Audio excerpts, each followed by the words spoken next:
Seminary and from St. Mbaga National Major Seminary who arrived at 4 a.m. Abaseminario ab'omuseminari enkuru barubasire baruga St. Mary's National Major Seminary ne St. Mbaga kwija hano itwena tuli baramagi.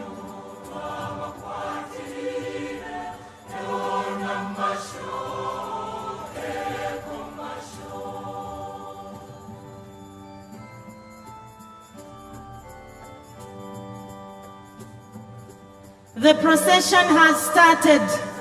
The time we were waiting for has arrived.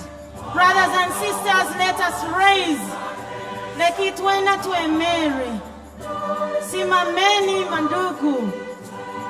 Lekitwena tuemere habwakuwa misa yatika. Tuemere no muhimba no kusemererwa nechihika. With great joy, faith, hope, and expectation. Thank you so much. Glory be to God.